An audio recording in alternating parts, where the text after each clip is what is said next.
Esa resiliencia la vinculamos a la figura de Jesús como fuente de fortaleza y esperanza. Seguir a Jesús implica vivir con esperanza y superar el pesimismo, aceptando las dificultades como oportunidades de crecimiento y transformándolas. Encantada de estar aquí porque bueno, la verdad es que la pastoral siempre me acoge con este cariño enorme y bueno, pues estoy muy cómoda y muy agradecida de poder estar aquí con vosotros y con vosotras. Yo vengo a hablar de resiliencia y lo primero, bueno, pues un poco profundizando en alguno de los aspectos que ha comentado el compañero, es ver qué es resiliencia. ¿Qué es resiliencia? Pues resiliencia viene de la física, de las ciencias físicas y la resiliencia es un concepto que se ha utilizado siempre relacionado con las características de los materiales, ¿no? Con las propiedades de los materiales. Los materiales pueden ser más o menos resilientes. ¿Qué significa esto? Pues que si un material tras un impacto vuelve a su estado natural es que es resiliente y si no lo es, pues es que no es resiliente. Por ejemplo, se me ocurre una esponja con la que nos duchamos. ¿Pensáis que ese material, el material con el que está hecho la esponja, no las esponjas naturales, sino las que compramos en las tiendas, en las droguerías y en los comercios, una esponja resiliente? ¿Qué pensáis? ¿Tiene la capacidad de, tras recibir un impacto, cogemos la esponja, la apretamos así y la soltamos, volver a su estado natural? Sí. ¿Verdad? Una esponja resiliente, porque tras un impacto es capaz de volver y recuperarse y estar como estaba antes. La podemos apretar todo lo que queramos, cogemos una esponja, la apechugamos todo lo que queramos, cuando la soltamos va a volver a hacer así. ¿De acuerdo? ¿Qué material no es resiliente? ¿La plastilina es resiliente? No. Tenemos un bloque de plastilina, metemos un dedo, ¿qué pasa con esa plastilina? ¿Cómo se queda? Exactamente como ha impactado en ella. Entonces, ese concepto que, como digo, viene de la física, se ha extrapolado a la psicología para hablar de las personas. Hay personas que tras los impactos, tras los golpes, se quedan como están y no son capaces de recuperarse, y hay personas que tras un impacto son capaces de recuperarse. Y no solo eso, sino que muchas crecen después de ese impacto, que tras sufrir un golpe, tras sufrir un impacto, no solo vuelven a su estado natural, sino que se recuperan, incluso están mejor, aprenden y florecen a partir de ese impacto o de esa crisis, ¿no? Entonces, bueno, pues como veis, es un concepto muy profundo realmente, que tiene que ver mucho con la capacidad de recuperación de las personas y que desde un punto de vista psicológico no solo se relaciona con otros conceptos también muy importantes como puede ser el bienestar o como puede ser la inteligencia emocional. Yo venía a hablar de muchas cosas y traía una ponencia muy grande, pero bueno, al final el tiempo es más limitado, entonces me voy a centrar más en la parte de resiliencia. Pero ¿de qué resiliencia pensáis que vengo a hablar? ¿De la vuestra, como voluntarios y personal de la pastoral, que vais día a día a las prisiones a acompañar a los internos y a las internas, que en vuestro acompañamiento surgen dificultades y hay veces que, bueno, pues cuesta, ¿no? Y también sufrís crisis, sufrís impactos? ¿O vengo a hablar de la resiliencia de los internos y de las internas a las que acompañáis? ¿De qué resiliencia pensáis que vengo a hablar? ¿De toda? O sea, es decir, porque en la medida en que vosotros seáis resilientes, también podéis ayudar y podéis acompañar en el desarrollo de la resiliencia de los internos y de las internas, ¿vale? Luego, además, hay otro aspecto que es importante también hablar de ello, y es que cuando hablamos de resiliencia podemos hablar de resiliencia individual, de en qué medida una persona es capaz de recuperarse tras una crisis, tras un impacto. Cuando hablamos de crisis o de impacto, podemos estar pensando en muchas cosas que nos pasan como individuos. Comentaba el compañero el ejemplo de una persona que había sufrido un abuso sexual. Eso es una crisis, eso es algo que impacta. Un fallecimiento de un familiar, una pérdida de una vivienda, el propio ingreso en prisión. O sea, es decir, que a lo largo de nuestra vida, las crisis o estos impactos, estas consecuencias negativas nos acompañan a todos, ¿no? Y forman parte de la vida. Entonces, el que seamos capaces de ser resilientes y ser capaces de sobreponernos a esas crisis, a esas circunstancias, pues va a ser fundamental. Pero cuando hablamos de resiliencia, insisto, podemos hablar de una resiliencia individual de las personas, pero también hablamos de resiliencias colectivas, de resiliencias como comunidad. La pastoral como comunidad es resiliente, es capaz de sobreponerse a las dificultades que va surgiendo, porque bueno, no es fácil, ¿no? Pues eso, como una comunidad que sois, muchas veces el ir a los centros con la burocracia que tenemos en las prisiones, para entrar, para acompañar a los internos, para estar en los módulos, ¿tenéis que ser una comunidad resiliente como pastoral? Pues también. O sea, es decir, que como veis, el tema de la resiliencia puede ser algo muy útil, que os sirve como grupo, como comunidad que sois, y tanto a nivel individual también para vosotros como voluntarios y voluntarias en el acompañamiento, y también con los internos e internas en vuestro día a día. Se nos ha ido esto otra vez, me pongo a hablar tanto.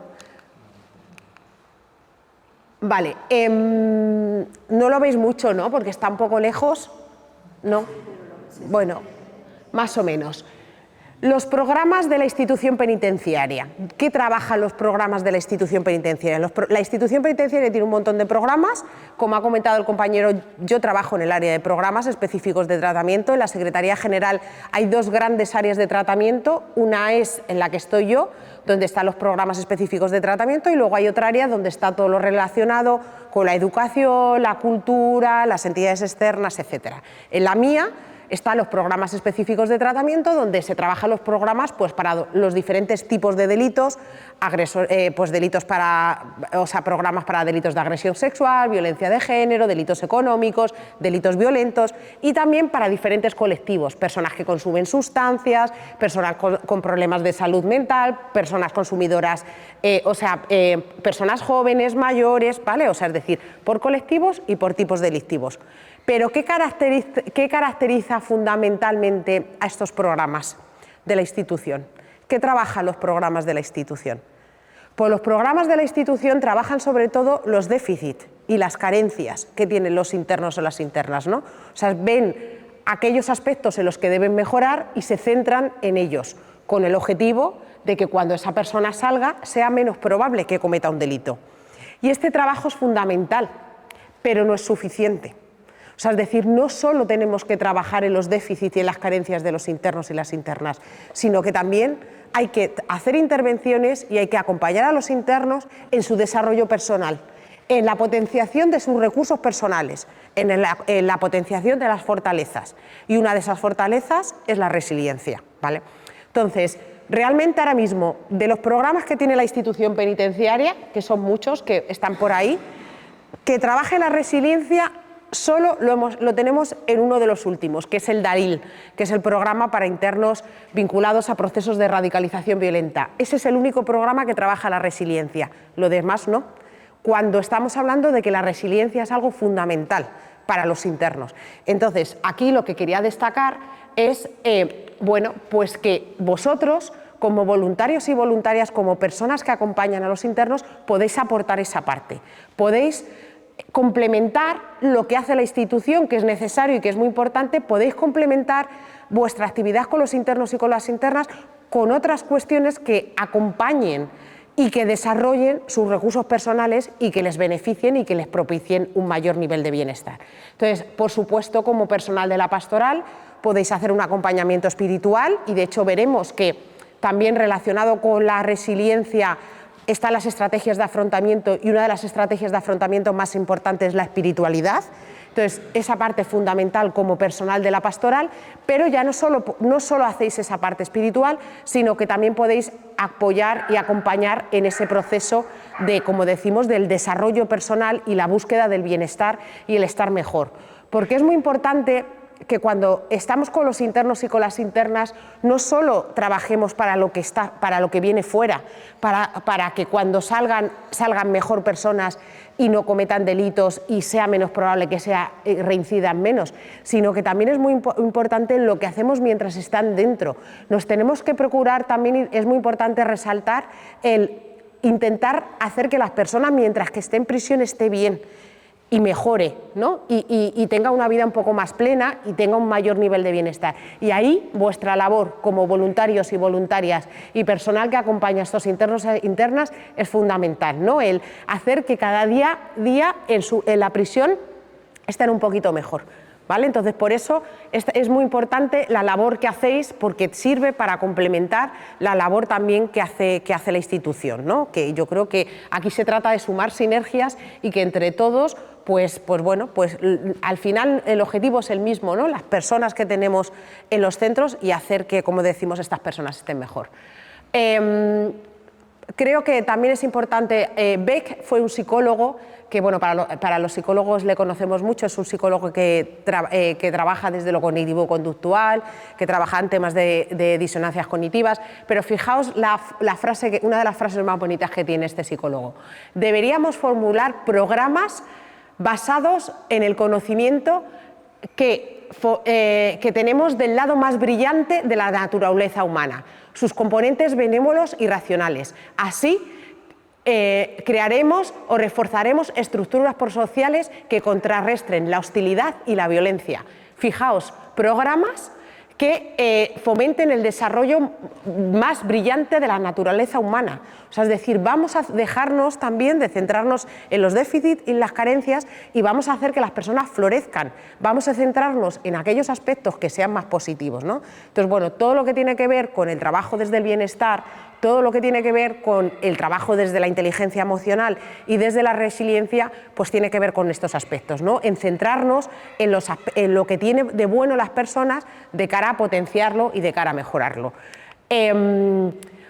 Todo, o sea, es decir, al final, bueno, pues desde como pastoral, pues como parte de la Iglesia tenéis lo que os acompaña y lo que os fortalece vuestro trabajo, lo que sustenta vuestro trabajo es vuestra espiritualidad, ¿no? y vuestras creencias, que eso es la base que sustenta vuestro trabajo.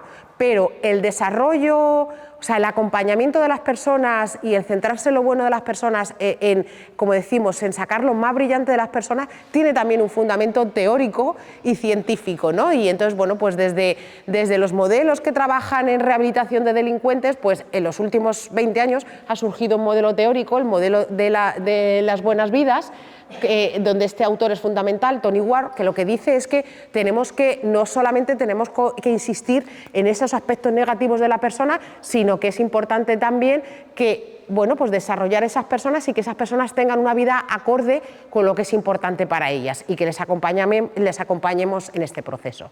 Bueno, como decía, os iba a contar muchas cosas de inteligencia emocional, también de bienestar. No me da tiempo, entonces nos vamos a ir directamente a la resiliencia. Sí que quería comentar una cosa, porque el tema de bienestar tiene un apoyo científico y tiene toda una disciplina, o sea, tiene todo, como decimos, viene desde la psicología y una psicología científica, pero ojo, porque también en estos últimos años hay una industria del bienestar. ¿Vale? Y entonces sí que quiero destacar también esto, porque no todo vale. Y hay determinadas cuestiones más relacionadas con el buenismo que no todo vale, ¿vale? Y con respecto a esto, sobre todo, la parte de que cuando trabajamos para desarrollar a las personas sus recursos personales, para sacar lo mejor que tienen de ellas y para el entrenamiento en estas fortalezas, que ojo con determinadas prácticas que se están generalizando mucho, pero que realmente no tienen ningún tipo de validez. Hace relativamente poco el Ministerio de Sanidad sacó un documento en el que establecía que determinadas prácticas no tienen ningún fundamento científico y que realmente no están demostradas que realmente sean buenas para las personas, ¿no? Entonces, bueno, pues hablaba de terapia, por ejemplo, la terapia con ventosas, la luminoterapia, el tema el theobalazine, la aromaterapia, o sea, es decir, que este tipo de cuestiones, en cierto modo, pues a lo mejor a las personas las hacen sentir bien, pero realmente no se han demostrado científicamente que realmente sean buenas para la salud de las personas y que estén avaladas para el desarrollo de su bienestar, ¿vale? Entonces, es verdad que ha surgido toda una serie de técnicas o de herramientas que en teoría propician el bienestar de las personas, pero que hay que tener cuidado porque hay cosas que realmente no están avaladas por la ciencia y a lo mejor pues no tiene mucho sentido seguir trabajando en ellas, ¿no? Y sobre todo por lo que decía, porque hay una industria del bienestar. O sea, es decir, al final todos queremos estar bien, como seres humanos, forma parte de la naturaleza humana. Y a todos nos gustan que nos digan cosas positivas y que nos digan que hay cosas que, o sea, es decir, que tenemos la capacidad de cambiar. Entonces, bueno, pues ha surgido muchos libros de autoayuda, muchas herramientas que dicen, bueno, cuando uno se lo propone, si realmente se lo propone y lo fuerza, lo va a conseguir. Eso no es real. O sea, es decir, hay cuestiones que no solo dependen del esfuerzo del individuo, sino que hay cuestiones sociales y estructurales que muchas veces, si no cambian, es complicado. O sea, es decir, un interno o una interna o cualquiera de nosotros, si tenemos que cuidar a 4 hijos, pero no podemos pagar el alquiler de nuestra casa, si estamos llamando a un montón de puertas para que nos den trabajo y nadie nos da trabajo, nadie nos da un curso de formación profesional, por mucho que esa persona se esfuerce, pues a lo mejor no puede salir de la situación en la que está y es normal que esté mal. Entonces, es muy importante que no caigamos en, no, cualquiera que se esfuerza, cualquiera que se lo proponga puede estar bien, o le pueden ir bien las cosas, o puede tener unos buenos niveles de bienestar. No, o sea, es decir, no, esto no nos tiene que hacer llevarnos a caer, que hay determinadas cuestiones que, sobre todo a nivel social, que si no están, es muy difícil que las personas tengan bienestar. Entonces, es muy importante también que como comunidad trabajemos por el cambio social y que hay determinadas cuestiones que son de justicia social y que son de equidad y que deberían estar cubiertas, porque si no es muy difícil que las personas estén bien. O sea, es decir, el hecho de que actualmente haya tantas personas tomando medicación, por ejemplo, pues pastillas para dormir, ansiolíticos, o sea, es decir, eso tiene que ver no tiene que ver con que las personas ahora seamos más débiles, más vulnerables y que necesitemos más ayuda externa a través de pastillas para estar bien, no. Tiene que ver con la sociedad en la que vivimos, con la exigencia que nos establece la sociedad, de que tenemos que hacer muchas cosas, el nivel de vida, de estrés, el individualismo que tenemos, el materialismo, la importancia que le damos a todos los bienes materiales, la comparación que nos hacemos con los demás, pero ¿eso es culpa de la persona o es culpa del entorno en el que está y los valores que se están inculcando en esa sociedad? Entonces, por eso es muy importante que cuando hablamos de trabajar el bienestar, cuando hablamos de trabajar las fortalezas, los recursos personales y cuando hablamos de resiliencia, que no olvidemos de que no todo depende de la persona, ¿vale? Porque eso no es, o sea, es decir, no se trata de eso. Y cuando hablamos de resiliencia colectiva, de esa capacidad de como comunidad, de a pesar de las dificultades, resistir y seguir luchando para adelante, hablamos también pues, de una acción pues, comunitaria y colectiva, pues, de intentar cambiar lo que no deberíamos aceptar, ¿no? Que es que siga habiendo gente que pasa hambre, que haya gente que no tenga acceso a una vivienda, que no haya lo que se llama una justicia social y una equidad, ¿vale? Entonces, ojo también con determinadas prácticas, sobre todo porque determinados mensajes de, pues bueno, pues por ejemplo, pues no, de lo que nos venden, pues no, sin querer tampoco demonizar, pero determinadas marcas como pues eso, Mr. Wonderful, no persigas tus sueños, cázalos, todo es posible en la vida, pues es que podemos transmitirles a nuestros internos o a nuestras internas que todos los sueños que tengan lo van a si se propone lo van a conseguir. ¿Es realista esto? No, ¿vale? Entonces, ojo también con determinados mensajes que nos podemos lanzar a nosotros mismos y podemos lanzar a las personas con las que acompañamos porque no son reales.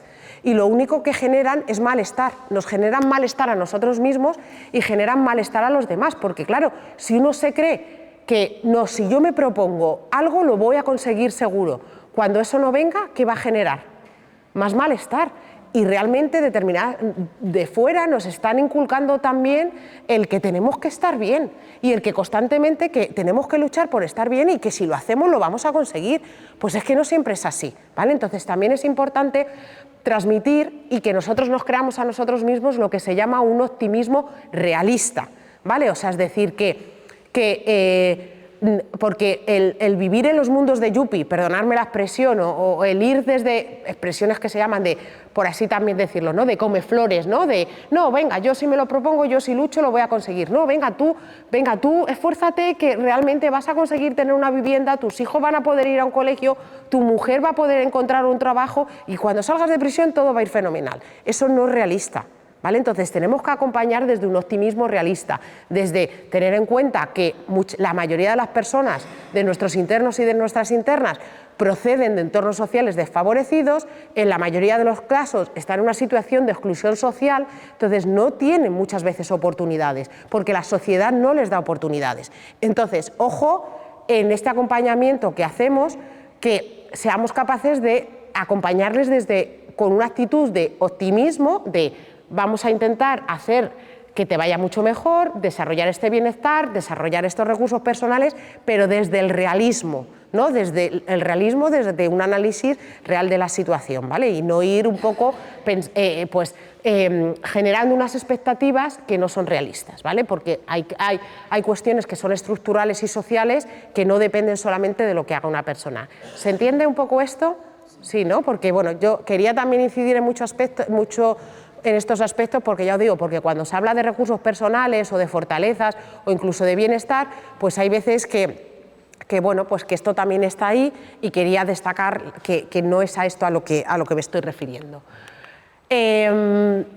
Bueno, es verdad que como seres humanos, a mí me gusta mucho esta metáfora, como seres humanos tenemos velcro para lo negativo y teflón para lo positivo, ¿no? A las experiencias negativas, como seres humanos, nos aferramos.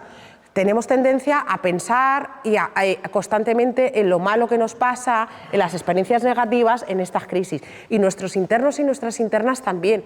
Y en cambio, en lo positivo, es como el teflón, como que hace con las tortitas, ¿no? O con las tortillas, que resbala. Lo positivo nos olvidamos de ello. Entonces, en nuestro acompañamiento como voluntarios y voluntarias, la importancia de que les destaquemos o que a las personas a las que acompañamos, pues esos aspectos positivos, ¿no? Y sobre todo que les demos también, que se den ellos cuenta, pues de eso, de que como seres humanos estamos en cierto modo programados para centrarlos en lo negativo y no en lo positivo.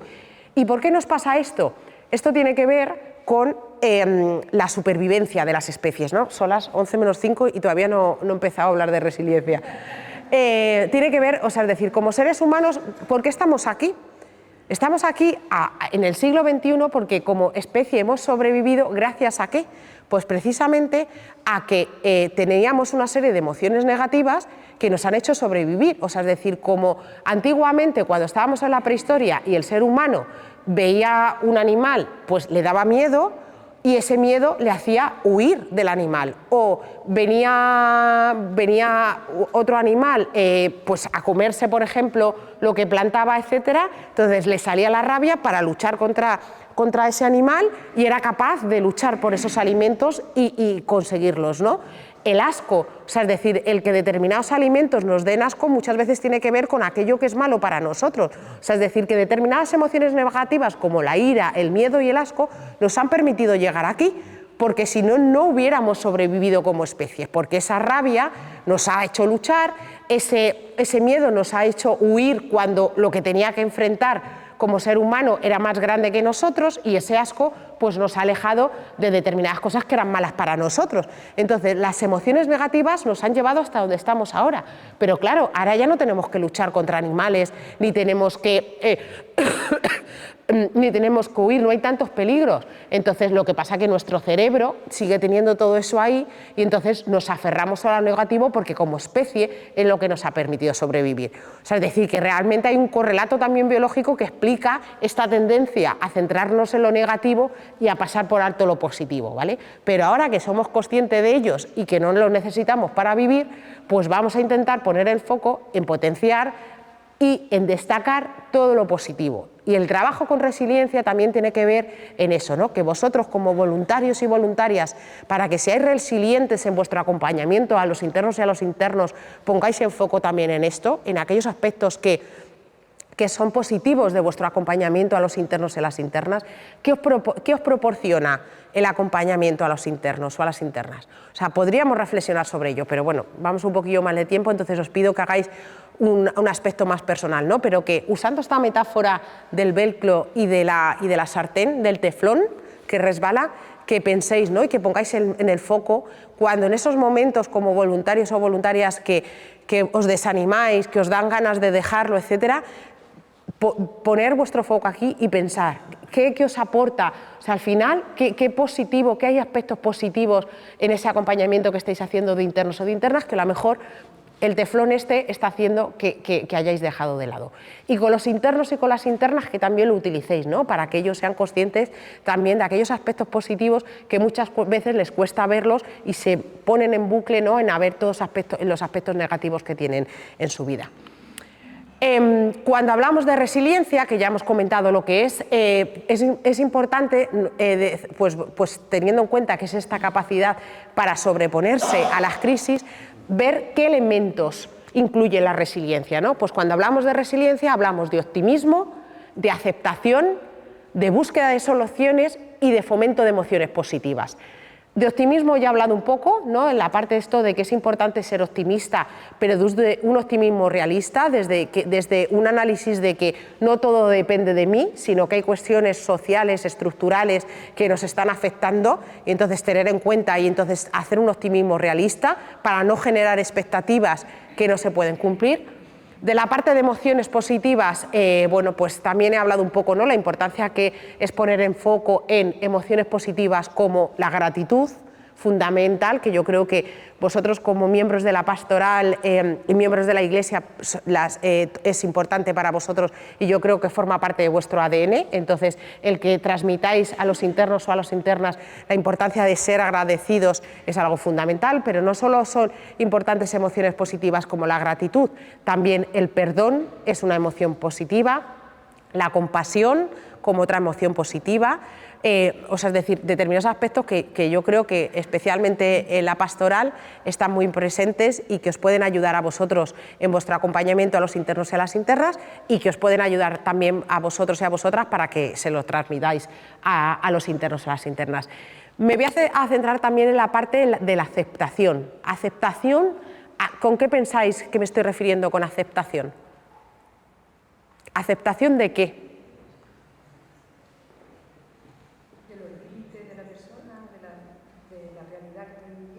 Claro, aceptación de lo que no se puede cambiar. O sea, es decir, hay determinadas cuestiones que no se pueden cambiar y hay que aceptarlas, ¿vale?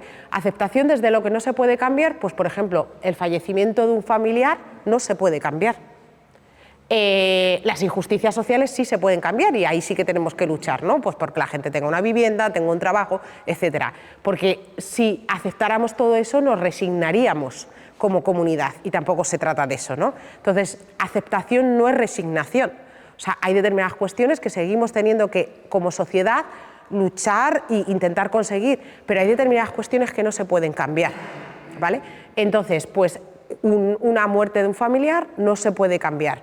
El que a un interno le deje su pareja, se divorcie y la pareja ya no quiera saber nada de él, es algo que no se puede cambiar.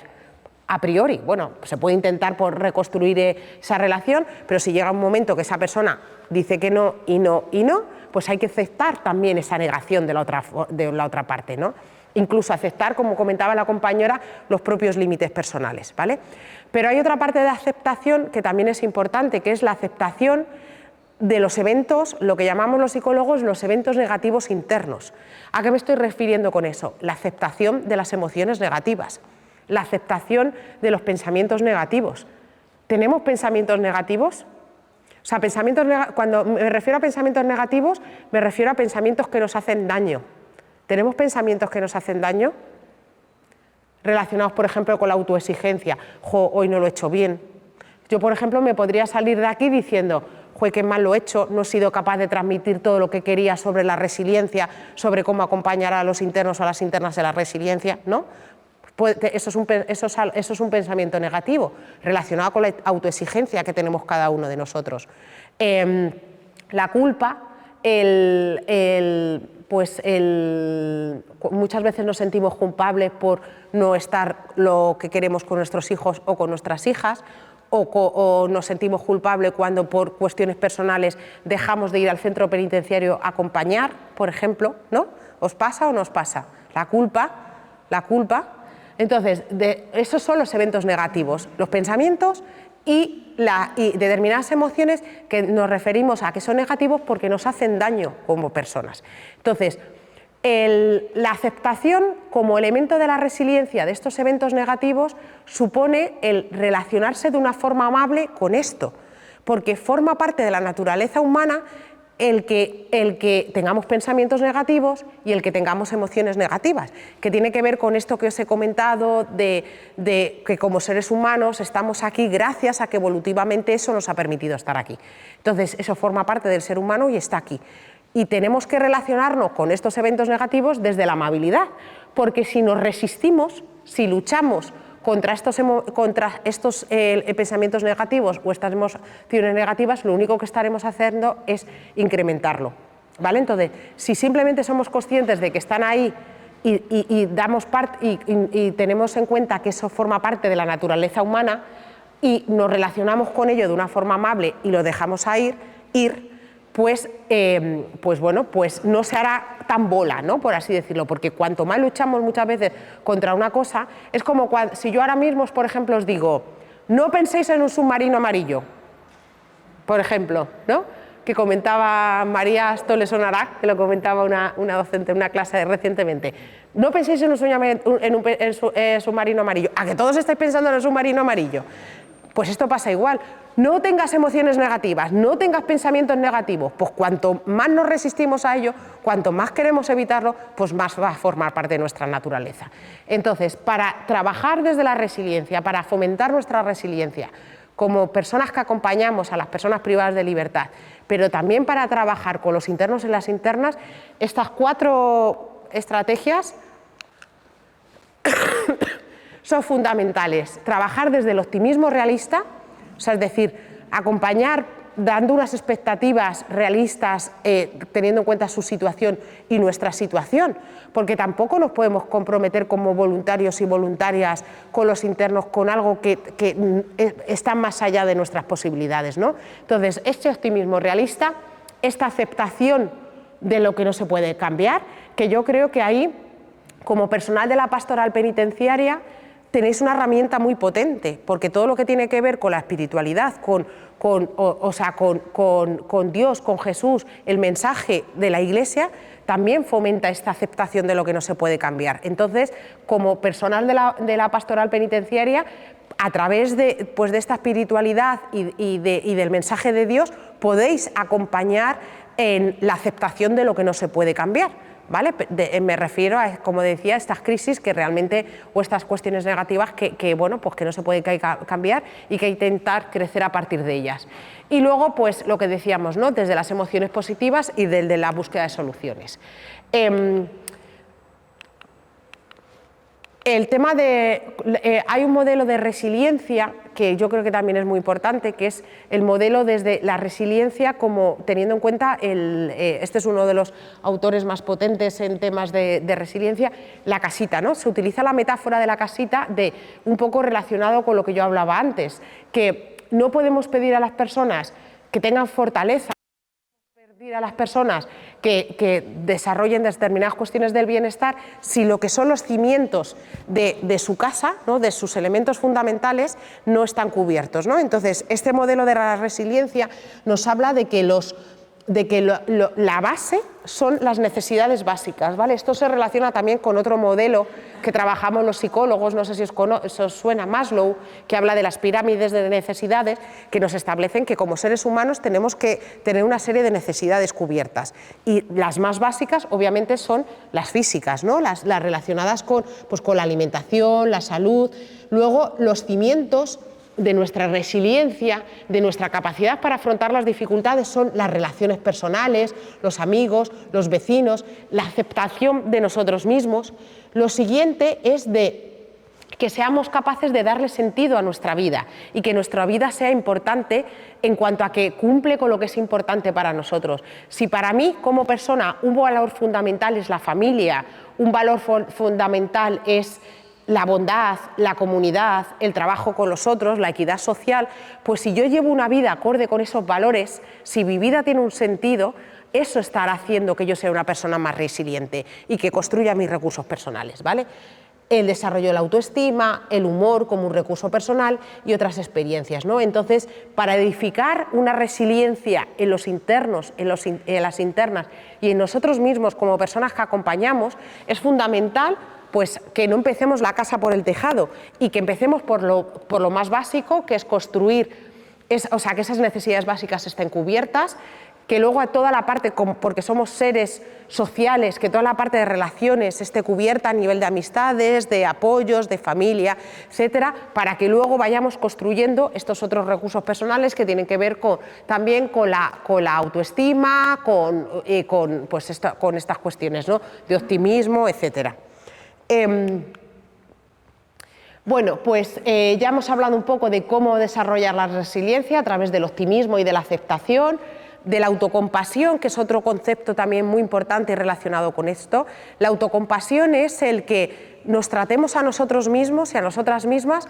La autocompasión tiene 3 componentes, pero por simplificarlo mucho y por no liarme mucho, es que nos tratemos a nosotros mismos y a nosotras mismas como si fuéramos un amigo o como habláramos a un amigo, ¿vale? Y teniendo en cuenta un aspecto también que es fundamental desde la autocompasión, que es la sensación de humanidad compartida, ¿no? Y de que como humanidad todos fallamos. O sea, es decir, yo cuando salga desde aquí, yo podría salir de aquí diciéndome: muy mal, Sandra, no has sido capaz de transmitir en el tiempo todo lo que tenías pensado contar, esto ha quedado corto, la próxima vez deberías enrollarte menos, etcétera.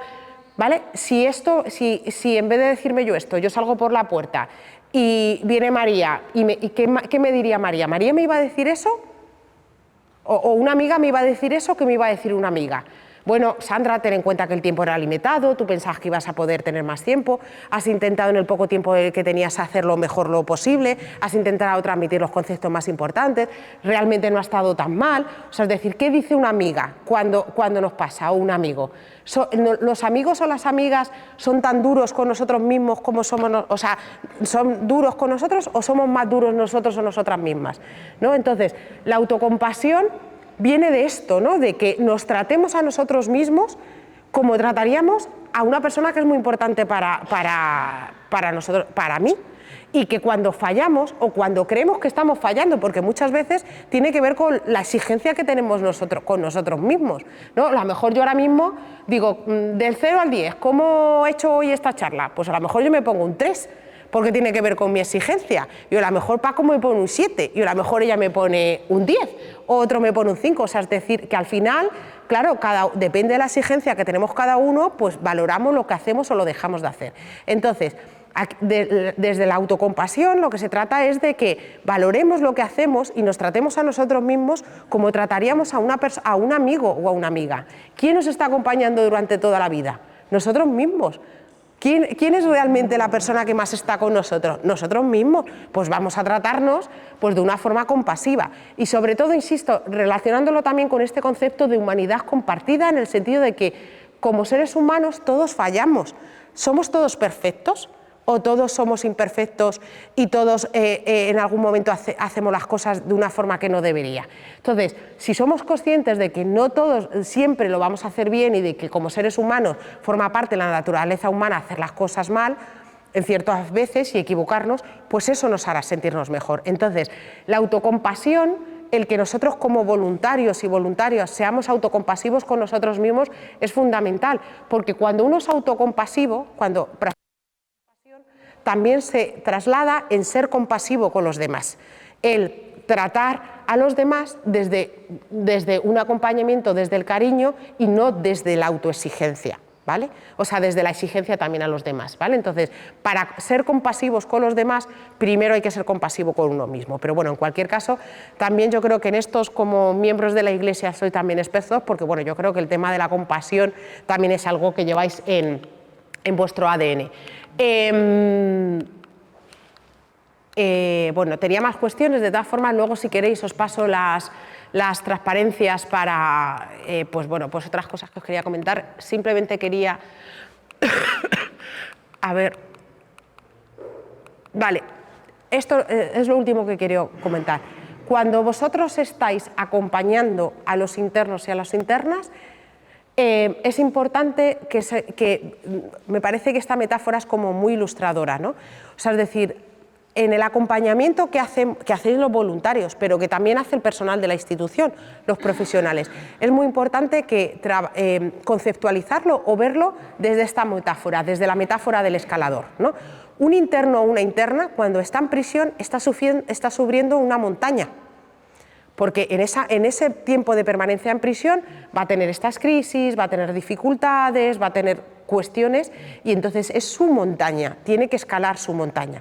Pero es que vosotros y vosotras, como personal que acompañáis, también tenéis una montaña, porque vosotros y vosotras también os pasan cosas a nivel familiar, con vuestros hijos, con vuestras hijas, con vuestro padre, con vuestra madre, en vuestro trabajo, etc. Entonces vosotros en vuestro día a día también tenéis que subir una montaña. Entonces es importante que a los internos las transmitáis.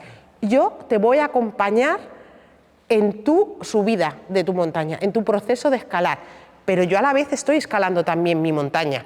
Entonces, en este sentido, que tiene que ver también con lo de humanidad compartida, ¿no? De todos, cada uno de nosotros tenemos nuestras dificultades, nuestras cuestiones y tenemos que escalarlos y tenemos que ir avanzando en las dificultades que nos van a ir surgiendo en la vida. Tú vas a tener las tuyas, yo voy a tener las mías y yo te voy a acompañar. Y paralelamente cada uno de nosotros vamos a ir escalando nuestra montaña. Bueno, se me ha ido el tiempo, tenía muchas cosas, como veis, para contaros, solo he podido comentar algunas. Entonces, bueno, muchas gracias a todos y a todas, y bueno, pues si ahora queréis comentarme alguna cosa, preguntarme algo, pues aunque nos estamos yendo un poco de tiempo, pero dedicamos unos minutos a las preguntas, ¿sí? Vale, fenomenal. Pues